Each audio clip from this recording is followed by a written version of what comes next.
हरे कृष्णा। जगत गुरु श्रील प्रभुपाद की जय। गुरु महाराज की जय।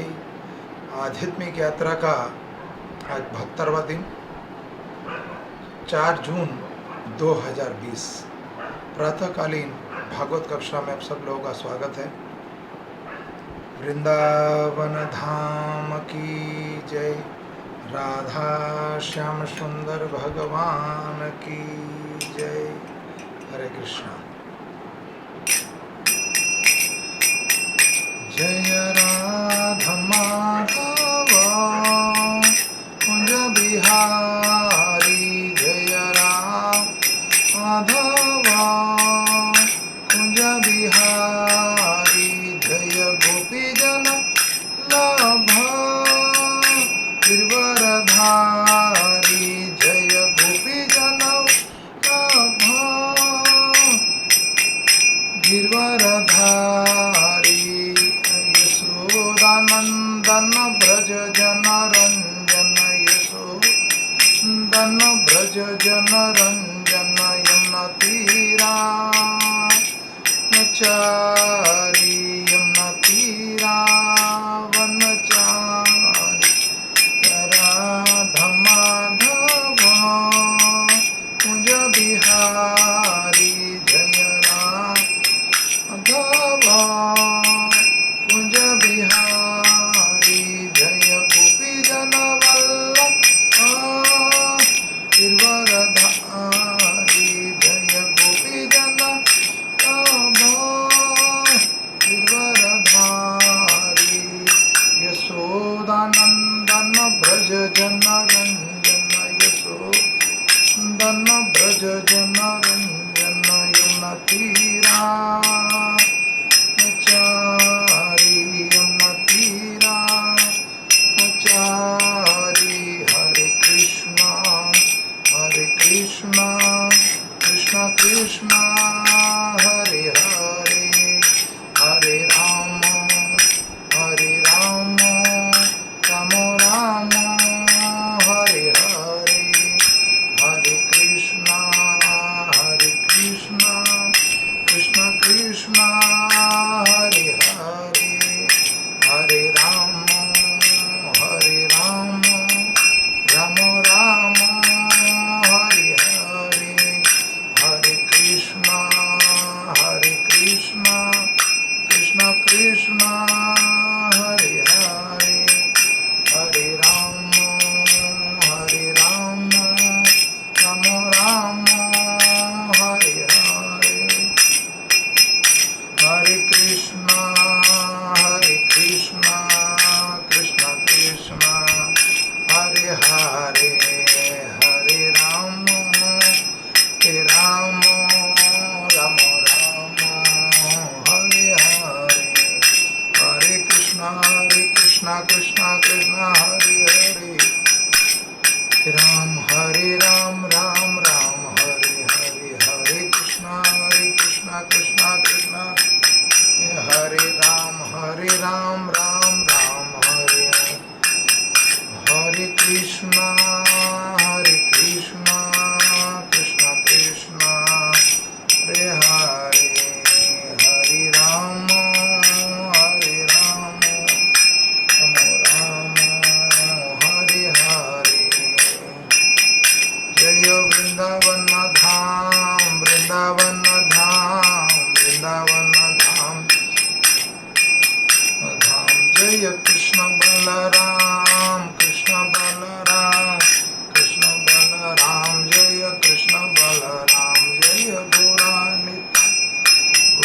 निताय जय गौरा निताय। जय श्याम सुंदर राधा माधव राधे। राधा गोपीनाथ राधा मदन मोहन राधे। राधा गोविंद देव राधा जय राधा राधिका रमन राधे। जय पार्थ साथी राधा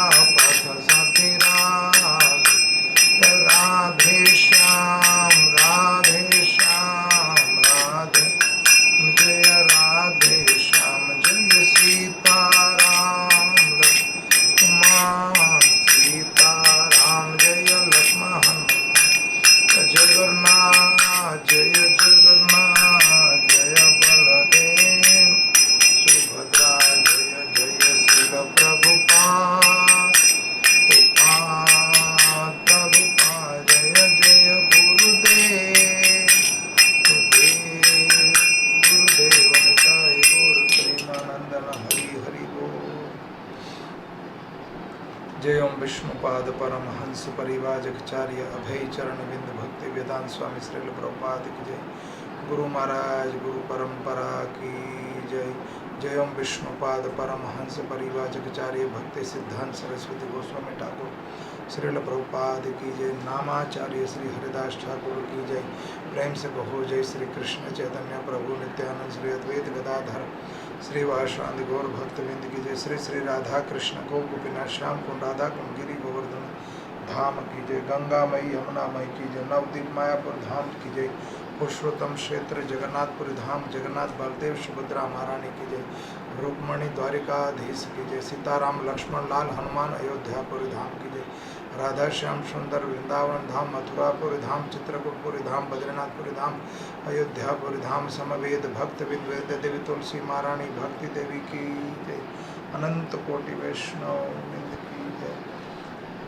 ओम नमो भगवते वासुदेवाय।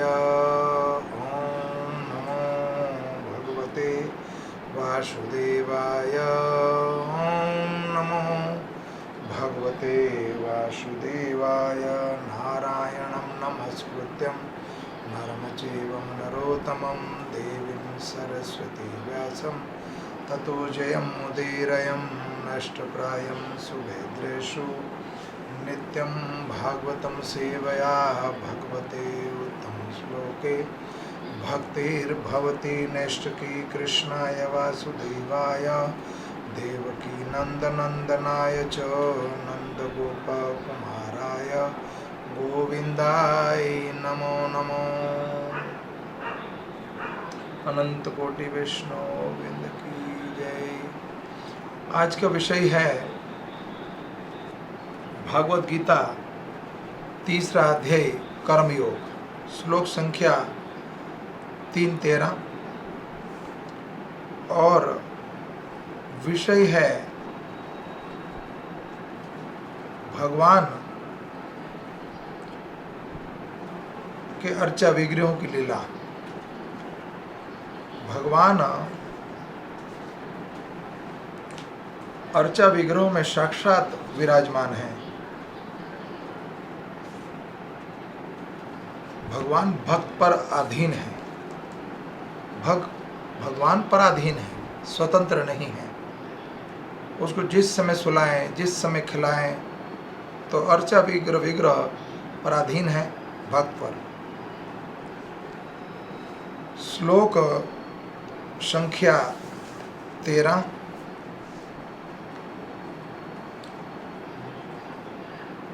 यज्ञ सृष्टाशिना संतो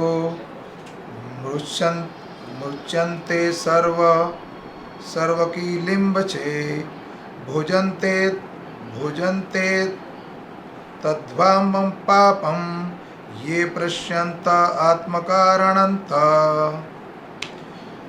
यज्ञसृष्टासिना चन्तो मुच्यन्ते सर्वकी लिम्बचे भुजन्ते त्वद् पापं ये पश्यन्त आत्मकारणान्त। यज्ञसृष्टाशिना संतो मुच्यन्ते किलिम्बचे भुजन्ते पापा ये पश्यन्त आत्मकारणम्। तात्पर्य और अनुवाद जगत गुरु श्रील प्रभुपाद के द्वारा। शब्दार्थ: यज्ञ श्रेष्ठ, यज्ञ संपन्न करने के बाद ग्रहण किए जाने वाले भोजन को अशीना खाने वाले संत भक्तगण मुच्यन्ते छुटकारा पाते हैं, सभी तरह के किलम्बंचे पापों से, भुजन्ते भोगते हैं, ते वे तो लेकिन, अधमा घोर पाप, पापाम पापीजन ये जो, प्रशंति भोजन बनाते हैं, आत्मकारणंत कारणांत इंद्रिय सुख के लिए। अनुवाद: भगवान के भक्त सभी प्रकार के पापों से मुक्त हो जाते हैं, क्योंकि वे यज्ञ में अर्पित किए भोजन प्रसाद को ही खाते हैं। अन्य लोग जो अपने इंद्रिय सुख के लिए भोजन बनाते हैं, वे निश्चिंत रूप से पाप खाते हैं।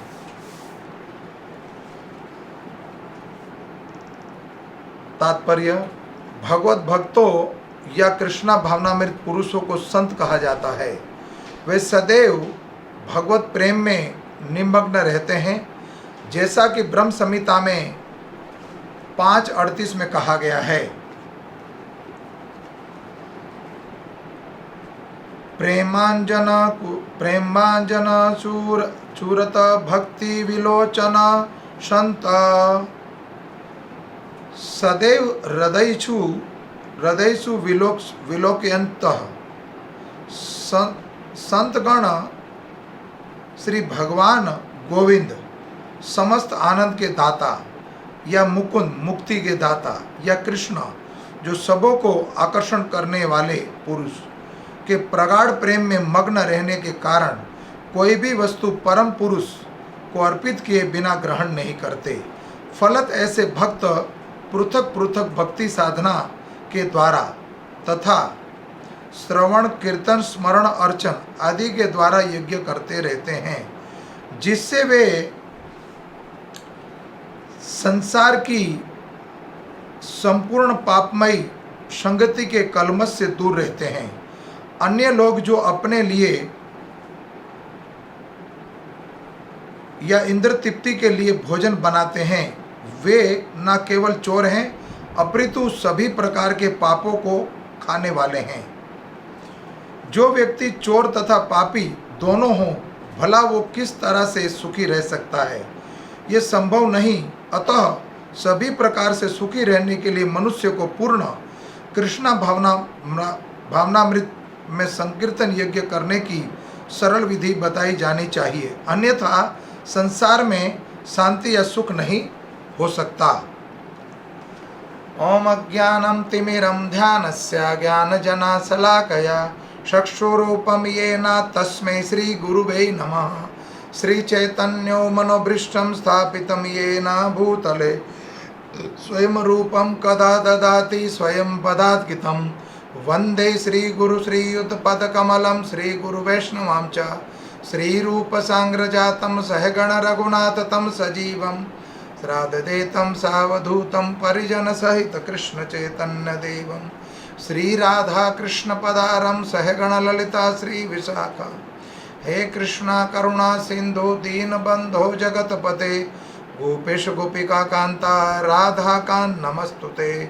तप्त कांचन गौरांगी राधा वृंदावनेश्वरी वृषभानु सुत देवी प्रणमामि हरि प्रियाय। वांछा कल्पतरुभक्षा कृपा सिंधु एव च पतितानां पावनेभ्यो वैष्णवेभ्यो नमो नमः।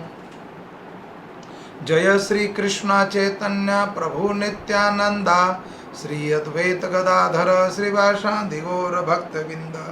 हरे कृष्णा कृष्णा कृष्णा हरे हरे, हरे राम राम राम हरे हरे। आज का जो श्लोक है वो हम ग्रस्त भक्तों के लिए है। ग्रस्त भक्त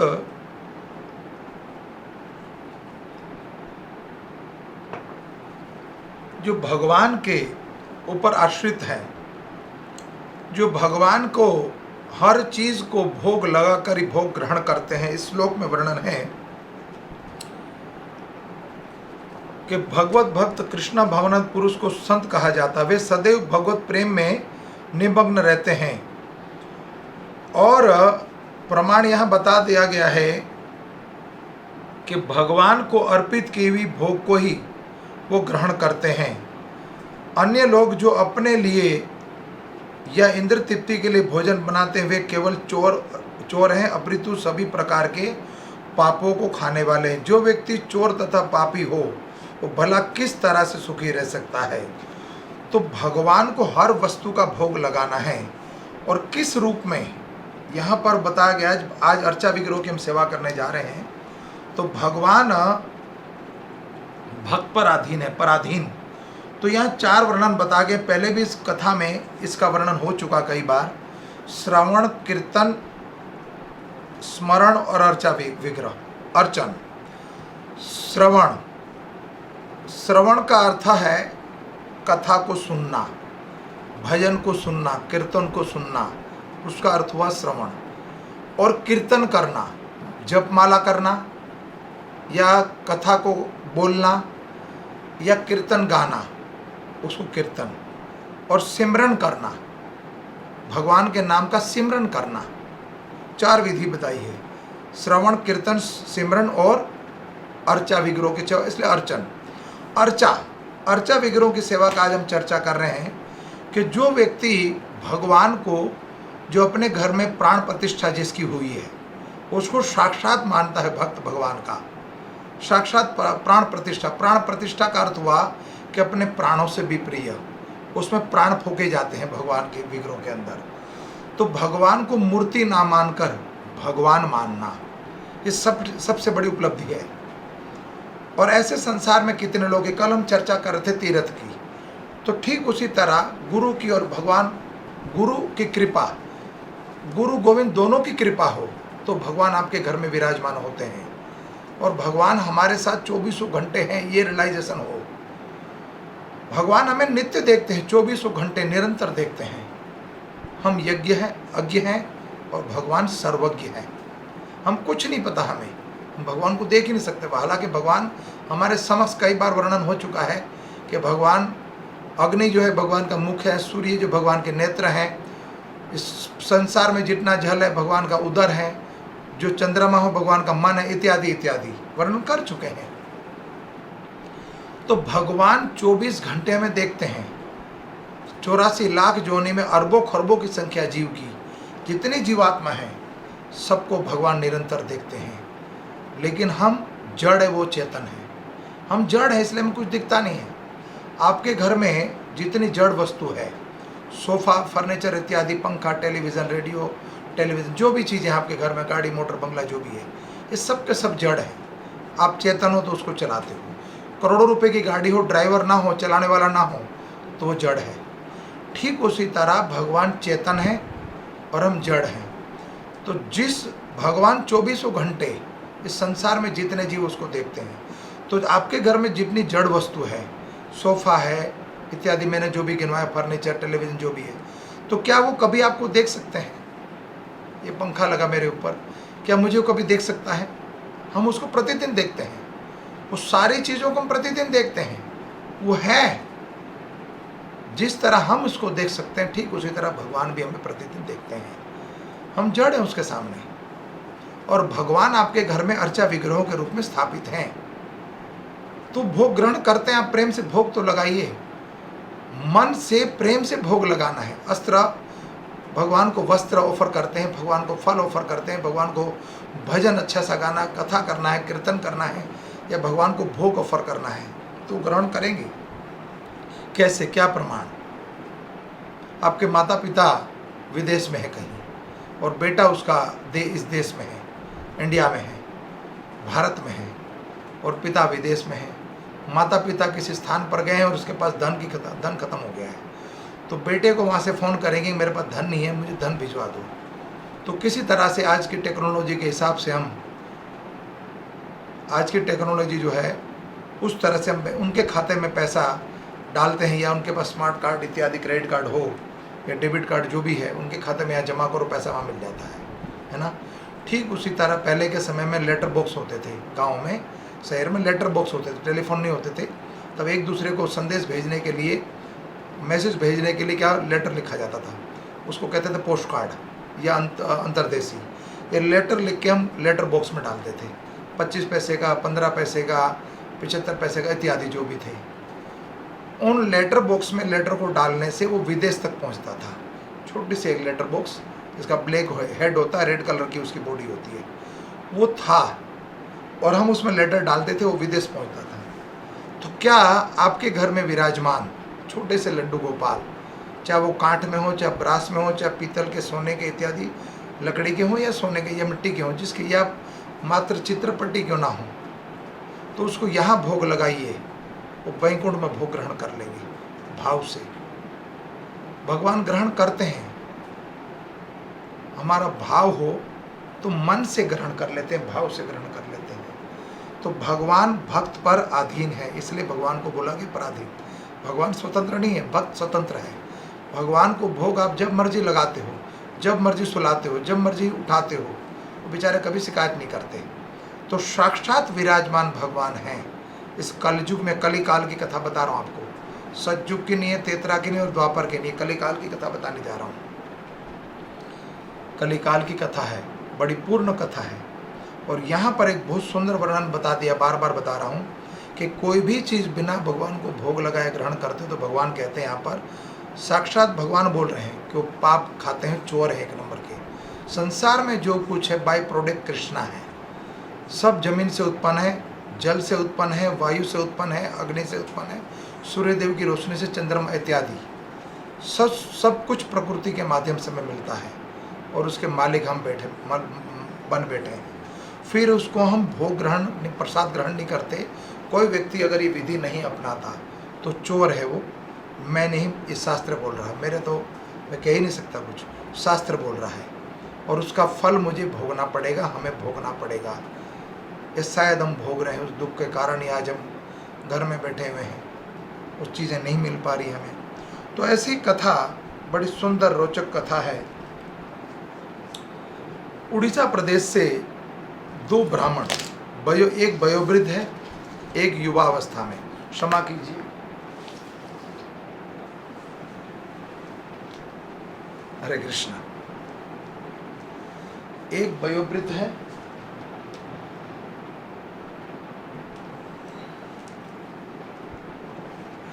और एक युवा अवस्था में। उड़ीसा से दो ब्राह्मण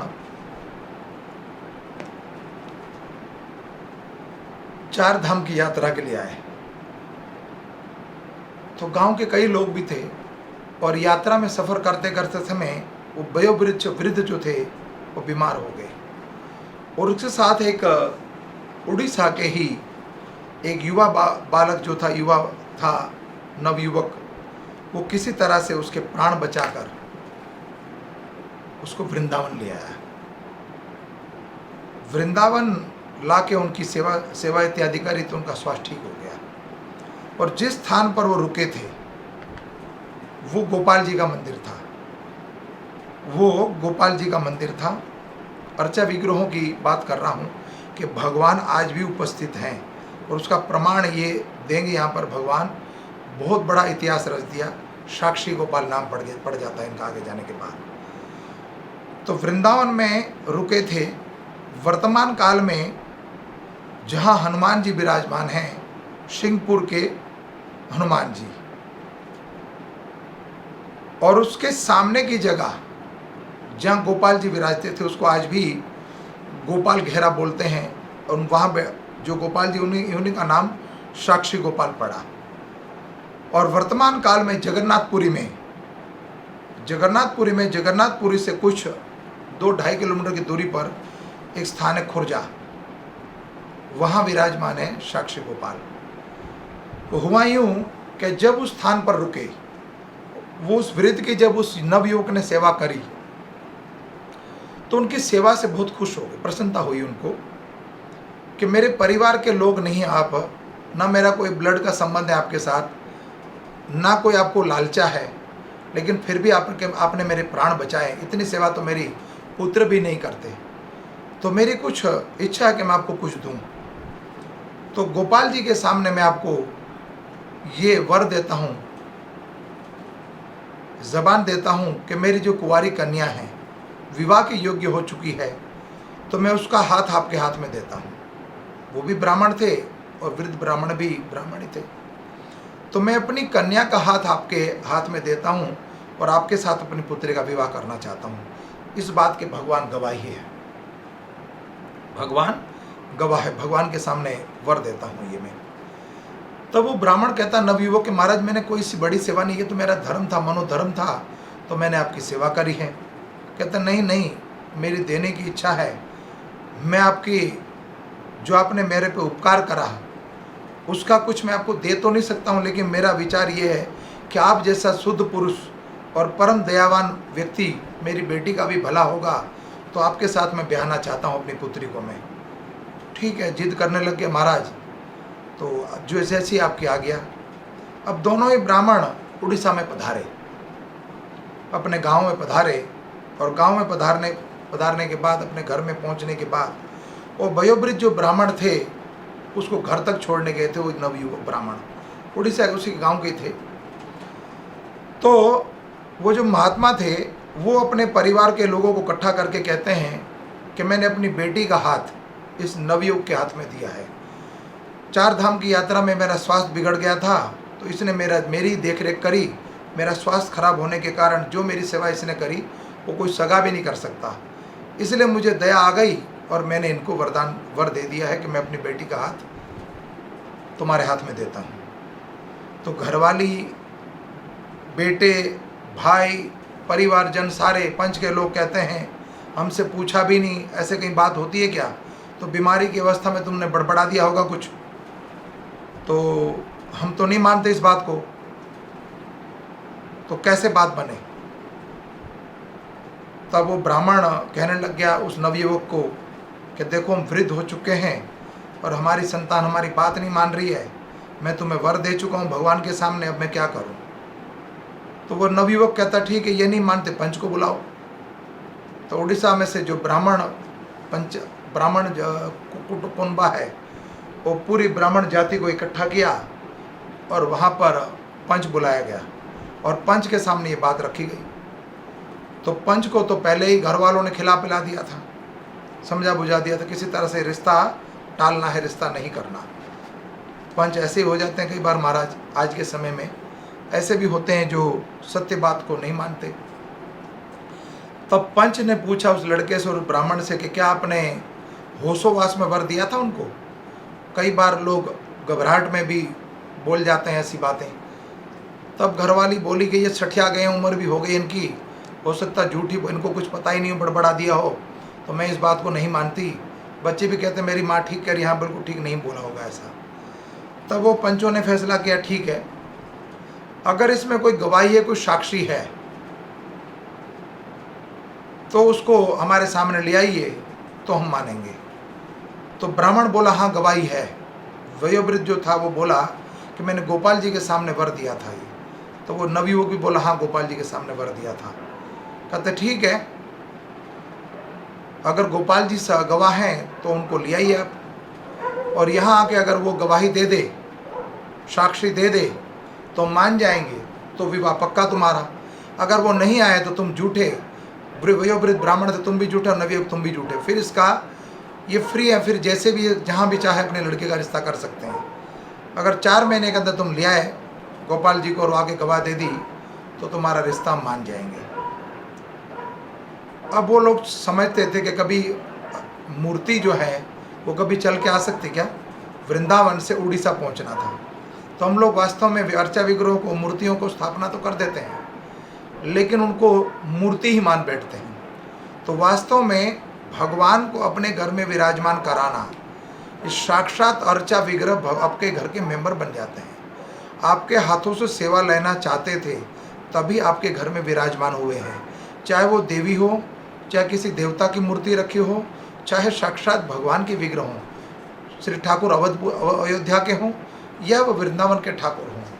हमारे ठाकुर को अगर आप कहीं से लेकर आए हो तो उनकी इच्छा से, भगवान की मर्जी के बिना पत्ता नहीं हिलता। अगर वो आपके घर में विराजमान हैं तो इस समझ लेना उनकी इच्छा से आपके हाथों से सेवा लेना चाहते हैं। इसलिए भगवान परतंत्र है, वो आपके ऊपर निर्भर है। वैसे संसार जो है भगवान पर निर्भर है, लेकिन भगवान जब आपके घर में आ जाते हैं तो वो आप पर निर्भर है। अब भगवान तो कभी चलेंगे नहीं, वो गांव वालों ने सोच लिया चल के आ ही नहीं सकते। तो नवयुवक जो है उस ब्राह्मण की बात झूठी ना पड़े इस उम्र में, उनकी अपकृति ना हो, इसलिए विवाह का कोई मन नहीं था, लेकिन आपकी अपकृति ना हो, इसलिए मैं जाऊंगा और गोपाल जी से प्रार्थना करके उनको लेकर आऊँगा। तो निष्ठा थी, विश्वास था। निष्ठा में बहुत बड़ा बल होता है, विश्वास में बहुत बड़ा बल होता है, गुरु की वाणी में। अब वो व्यक्ति उड़ीसा से पैदल आया वृंदावन। उस समय तो कोई वाहन की व्यवस्था नहीं थी, है कलयुग की बात, लेकिन काफ़ी समय पुरानी बात है। अब वो आकर गोपाल जी से कहता है कि चलिए, आपके सामने ब्राह्मण देवता ने वर दिया था हमें कि अपनी बेटी का हाथ हमारे हाथ में देंगे। वो तो मानते हैं, लेकिन उनके परिवार के लोग और पंच नहीं मान रहे। तो आप जो आके गवाही दीजिए। 1 दिन, 2 दिन, 3 दिन हो गए, और लड़के ने कुछ खाया पिया नहीं, नवयुवक वहीं पड़ा रहा। वो एक दिन रात्रि में संध्या आरती होने के बाद भगवान को शयन करा दिया गया। उस मंदिर में जब कोई नहीं रहा, वो लड़का अकेला था, नवयुवक उड़ीसा का। तब भगवान अर्चा विग्रह में से बोले कि भला कोई गवाही देने चल सकता है क्या? मूर्ख हो क्या तुम? तो ब्राह्मण था वो, और भगवान श्री कृष्ण का भक्त था। तो भगवान से भी चतुर भगवान के भक्त होते हैं कि भगवान अगर गवाही देने नहीं चल सकते तो भगवान बोल भी नहीं सकते। अगर जो बोल सकता है वो चल भी सकता है। भगवान तो फंस गए कि जो बोला वही कुंडी खोले। भगवान कहते मैं ना बोलता, चुप रहता तो ज़्यादा ठीक था। अब तो मरे ना करे, करे ना क्या करें, कुछ करे तो करना तो पड़ेगा ही। तो भगवान कहते हैं ठीक है चलो, मैं चलने को तैयार हूँ, लेकिन सुनो, देखो गवाही को कहीं ले जाना होता है तो उसको है ना अच्छे से खिला पिलाना चाहिए। जब तक उसको अच्छे से भरपेट खिलाओगे नहीं, तब तक वो जाके कोर्ट में जाके गवाही ठीक से देगा नहीं। तो तुम्हारे पक्ष में बोलना है मैंने, तुम्हें कुछ अच्छे से खिलाओ, कुछ पिलाओ, कि हम ब्रज के ठाकुर हैं, ऐसे वैसे तो है नहीं कोई। तो महाराज बोलो क्या सेवा करूँ आपकी? देखो, शुद्ध देसी गाय का दुग्ध हो, और कम से कम 7.5 सेर हो, उसके बाद लडवा हो, जलेबी हो, कचौड़ी हो, समोसा हो, पूड़ी हो, खीर हो, 56 भोग हो अच्छे से। ये भोग हमें पवाओ पहले, तब उसके बाद आपके साथ चलेंगे। और ध्यान रहे, रास्ते में जहाँ जहाँ रात होगी वहाँ हम रुकेंगे। पैदल चलना था वृंदावन से उड़ीसा तक, वहाँ हम रुकेंगे, फिर सवेरे भोर में प्रसाद पाएंगे, फिर चलेंगे अच्छे से। उसके बिना आपके साथ नहीं चल सकते। तो वो ब्राह्मण देवता कहता है नवयुवक कि महाराज मेरे पास तो वैसे मैं दरिद्र हूँ, गरीब हूँ, मेरे पास तो ना कुछ था साधन ना है, तो मैं कैसे खिला सकता हूँ इतना? ना चलो आप, कोई बात नहीं, मैं खाली हाथ लौट जाऊँगा, लेकिन आपको मेरे पास तो इतना भोग देने के लिए, चढ़ाने के लिए मेरे पास तो कुछ है नहीं, कहाँ से 56 भोग आपके लिए बनाऊँगा?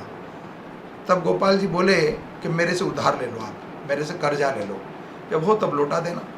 क्या आप कहाँ? मेरे पास बहुत सारे आभूषण हैं, मेरे पास बहुत सारे आभूषण मेरे को लोगों ने चढ़ा रखे जो। हरे कृष्णा। कि हमारे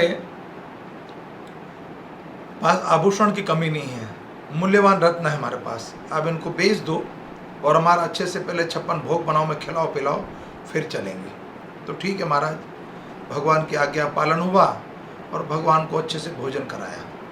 उसके बाद ठाकुर जी गवाही देने के लिए चलने को तैयार। अब भगवान कहते हैं कि देखो मैं चल रहा हूँ आपके साथ, लेकिन आप पीछे मुड़ के कहीं नहीं देखोगे।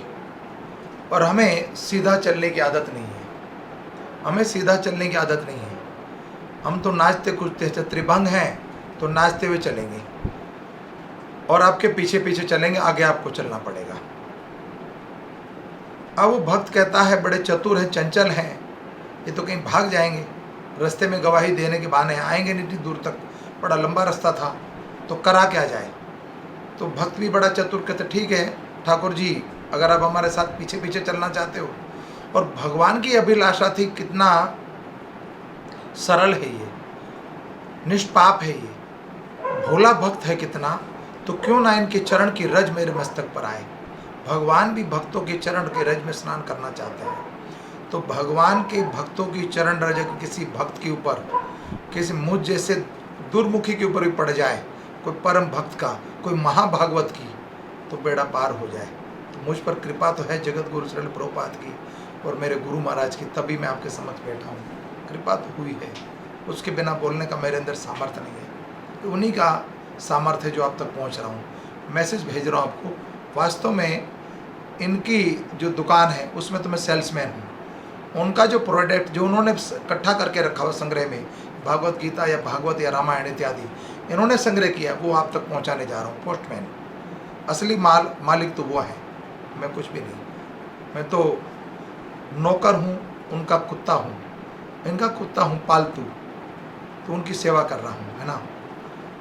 और कुत्ता वफादार होता है, जिनका खाए उनकी रक्षा, और उनके लिए झूठ भी नहीं बोला जा सकता। तो रक्षक वो है, दूसरा कोई नहीं है। तो भगवान उस भक्ति रक्षा के लिए, उनकी वाणी की रक्षा के लिए और वचन की रक्षा के लिए भगवान चलने को तैयार। तो उस भक्त ने क्या करा, भगवान के पैर में पाजेब बांध दी। भगवान के पैर में घुंघरू वाली पाजेब, कि ठाकुर अगर कहीं रुकेंगे तो पता लग जाएगा। जब पाजेब की आवाज़ आना बंद हो जाए उस समय पता लग जाएगा कि भगवान रुक गए हैं। लेकिन भगवान ने वर दिया था पीछे मुड़ के नहीं देखना, जहाँ तुम पीछे मुड़ के देखे मैं उसी समय आगे नहीं बढ़ूंगा। तो ठीक है, भगवान गवाही देने के लिए चले उड़ीसा के लिए। चलते गए, जहाँ रात हो वहाँ रात रुके, अगले दिन सवेरे फिर 56 भोगो, फिर प्रसाद पाए, फिर चले। चलते वो पहुँच गए जगन्नाथपुरी, उड़ीसा पहुँच गए। और उड़ीसा में अभी जगन्नाथपुरी मंदिर से 2.5-3 किलोमीटर दूर एक स्थान है खुर्जा। तो भगवान चल रहे थे, नदी का तट आ गया। तो भगवान तो चंचल हैं, यमुना जी याद आ गई उनको, वहाँ स्नान करने चले गए। और बाहर निकले तो वो जो नुपुर थे, वो जो रेत थी नदी के तट पर, वो रेत से भर गए नुपुर सारे, और पैर उसमें रेत में धंसने लग गए, गीले पैर थे। तो वो पाजेब की आवाज़ आना बंद हो गई। और भगवान ने पहले वर दिया था कि अगर पीछे मुड़ के देखोगे मैं वहीं रुकूंगा, आगे नहीं बढ़ूंगा। और उस भक्त के मन में इच्छा हुई कि भगवान चलते हुए कैसे दिखते हैं। अभी तो मैंने देखा अर्चा विग्रहों के रूप में, लेकिन भगवान साक्षात प्रकट हुए तो दिख कैसा रहे वो तो देखूँ मैं। और जैसे उस नवयुवक ने देखा मुड़कर, तो भगवान उस स्थान पर ही रुक गए। खुर्जा एक स्थान है, वहाँ रुक गए। मेरे ख्याल कई लोग रेमुना भी बोलते हैं उसको शायद। तो जगन्नाथपुरी से 2.5-3 किलोमीटर वो भगवान रुके, वहाँ पर आगे नहीं बढ़े। अब वो लड़का कहता है कि महाराज ये मेरा नज़दीक हमारा गांव है, आप चलिए और वहाँ चल के गवाही दीजिए। क्या तेरे गांव के लोग, वो ब्राह्मण परिवार के लोग और वो पंच इतने लाडले हैं, इतने लाडले हैं क्या कि यहाँ तक आ नहीं सकते? मैं इतने हजारों सैकड़ों किलोमीटर दूर पैदल चल के आया हूँ तेरे लिए गवाही देने के लिए, तो वो यहाँ नहीं आ सकते क्या कि हम आगे नहीं जाएंगे? अगर गवाही चाहिए तो यहाँ लेकर आओ पंच को। अब वो लड़का जो ब्राह्मण था, नवयुवक, वो दौड़ता हुआ गया ब्राह्मण परिवार के पास और उस महात्मा के पास कि महात्मा जी मैं ले आया हूँ ठाकुर जी को, और साक्षात भगवान गोपाल जी पर आए हैं मेरे साथ। वो ब्राह्मण देवता भी बड़े प्रसन्न हुआ कि इतने हजारों किलोमीटर दूरी से भगवान आए साक्षात गोपाल जी। तो पूरा गांव जुट गया, पंच तो जुटा, पूरा गांव जुट गया और वहाँ उपस्थित हो गए सारे। फिर दोबारा सभा लगी, वहाँ 56 भोग हुआ। अच्छे से भोजन पाने के बाद ब्राह्मणों ने और पंच ने मिलकर भगवान से पूछा कि क्या बात थी बताइए। भगवान कहते हैं मैं जो बोलता हूँ सत्य बोलता हूँ। गवाही को ऐसे करा जाता है, साक्षात जो भगवत वाणी जिनके मुख से प्रकट हुई है उसको आज दोबारा एक वचन बोलने पड़ रहे। जो गीता पर हाथ रख के कसम दी जाती है वो भगवत वाणी उनके मुख से प्रकट हुई है, दिव्य अमृत का उनके मुख से प्रकट हुई है। वो साक्षात भगवान त्रिलोकी के नाथ आज भगवान की भक्त के ऊपर फिर रक्षा करने के लिए, उनकी वाणी की रक्षा करने के लिए भगवान प्रकट हो गए। भगवान कहते हैं गोपाल जी कि हाँ मैं गवाही हूँ, मेरे सामने इस वेद ब्राह्मण ने होशो हवास में सब कुछ ध्यान में रखते हुए अपनी बेटी का हाथ इस नवयुवक के हाथ में दिया था। मैं इस बात का साक्षी हूँ, मैं इस बात का साक्षी हूँ, और मैं इसकी वाणी जो इन्होंने बोली थी वो आपके समक्ष बोल रहा हूँ, इसमें तनिक भी संदेह नहीं है। तो उस दिन से भगवान का नाम पड़ गया साक्षी गोपाल। और बड़े दिव्य स्वरूप है भगवान का, बहुत बड़ा स्वरूप है, इष्ट पुष्ट है। इतना बड़ा स्वरूप भगवान का साक्षी गोपाल का जो है वहाँ पर देखने योग्य है। आप जाइए यात्रा के लिए तो भगवान के दर्शन के लिए जरूर जाइए। जगन्नाथपुरी जब जाएं तो जरूर जाइए। कल भगवान की शयन यात्रा है जगन्नाथ जी की, कल माने 5 जून को, और 23 जून को भगवान जगन्नाथपुरी में जगन्नाथ जी की रथ यात्रा है। और भगवान को कल स्नान कराया जाएगा और भगवान 15 दिन के लिए बीमार पट बंद हो जाएंगे जगन्नाथपुरी मंदिर के, बीमार हो जाएंगे। उसके बाद फिर गुड़ीचा मासी के घर जाएंगे, फिर वहाँ से जगन्नाथ यात्रा 23 जून को होगी। तो ये दिव्य स्थान है और भगवान ने गवाही दी जब, तो गांव वाले और ब्राह्मण कुनबे के जितने लोग थे कि तो साक्षात भगवान बोल रहे हैं, दिव्य भगवान, और भगवान नवयुवक के रूप में थे। तो भगवान के समक्ष कहते हैं कि नवयुवक को, जितने भी ब्राह्मण परिवार के लोग थे, तो उनकी जिसकी बेटी ब्याहनी थी उनके साथ, वो तो तैयार हो गए, लेकिन पूरे गांव वाले और ब्राह्मण समाज के जितने लोग थे वो सब तैयार हो गए। हमारी बेटी, हमारी बहन को ब्याह लीजिए, आपके साथ, इनके साथ ब्याह लीजिए, ये युवक हमें पसंद है। इतना भाग्यशाली कि साक्षात जिसके लिए भगवान आए हो साक्षी गवाही देने के लिए, तो इससे बड़ा दिव्य पुरुष कौन हो सकता है। तो भगवान कहते हैं ये तो एक ही से ब्याहेगा, ये भगवान तो नहीं है, भगवान तो हम हैं, हजारों के साथ तो ब्याह हम कर सकते हैं, 16,108। तो जितने भी आप लोगों की कन्या हमारे साथ, बहन बेटियां जो भी है, हमारे साथ ब्याह दीजिए। तो भगवान ने ब्याह किया उस नवयुवक का, और भगवान आज भी विराजमान है जगन्नाथपुरी में। और वृंदावन में गोपाल घेरा जिसको बोला जाता है, सिंहपुर के हनुमान जी और उनके बिल्कुल सामने गोपाल घेरा, वहाँ पहले गोपाल जी विराजते थे, और आज वर्तमान काल में वो जगन्नाथपुरी में हैं। तो ये ऐसे कई प्रमाण हैं कि भगवान अपने भक्तों को दर्शन देते हैं। अर्चा विग्रह के रूप में आपके घर में जो है वो कोई मूर्ति नहीं है, इसलिए भगवान को कभी भी मूर्ति नहीं बोलना। भगवान के विग्रह को जब स्थापित कर देते हो, चाहे पीतल हो, चाहे पत्थर हो, चाहे पेपर में हो, चाहे चित्रपट हो, चाहे लकड़ी के हों, जगन्नाथ जी जैसे होते हैं, वो साक्षात भगवान के रूप है। उसमें शास्त्रों में और अर्चा विग्रहों में कोई अंतर नहीं है। मैंने पीछे कई बार बता चुका हूँ कि भगवान को प्राप्त करने की काउंटर है। जैसे आप एक स्टेशन से दूसरे स्टेशन किसी स्थान पे जाना चाहते हो, तो स्टेशन पर जाते हो, कई काउंटर होते हैं वहाँ टिकट बनवाने के लिए। तो आप किसी भी काउंटर से टिकट बनवाइए, तो आपको जिस स्थान पर जाना होता है वहाँ का टिकट मिल जाता है। ठीक उसी तरह भगवान का मंदिर जहाँ भगवान विराजमान है, अर्चा विग्रह, और साक्षात आप वहाँ भी अपना एप्लीकेशन दे सकते हो, भगवान आपकी सुनेंगे।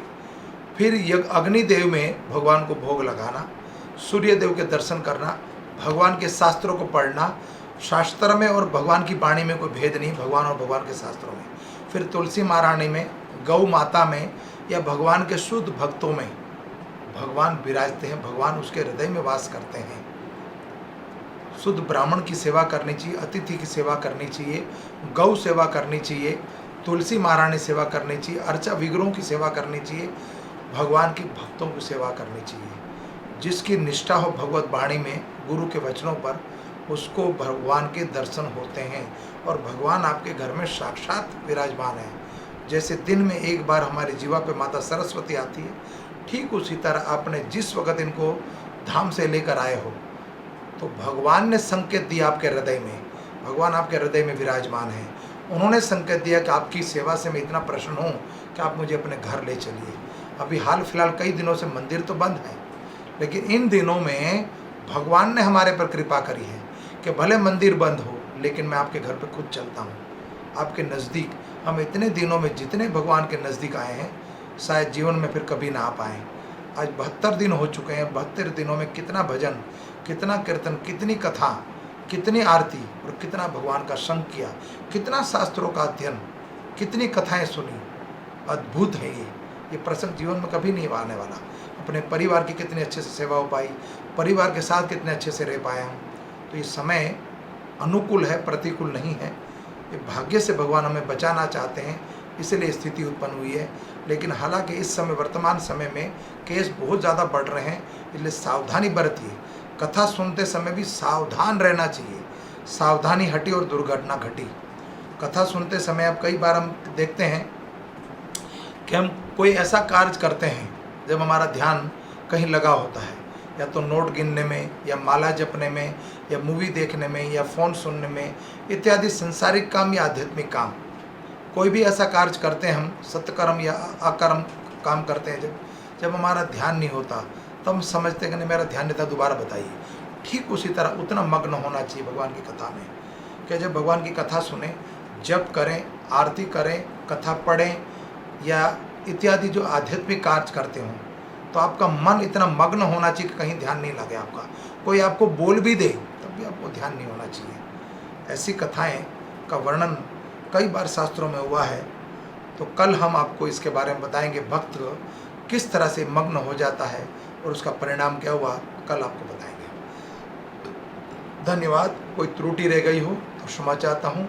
जगत गुरु श्रील प्रभुपाद की जय। हरे कृष्णा कृष्णा कृष्णा हरे हरे। श्रीधाम वृंदावन धाम की जय। जगन्नाथपुरी धाम की जय। साक्षी गोपाल भगवान की जय। जय जय श्री राधे श्याम।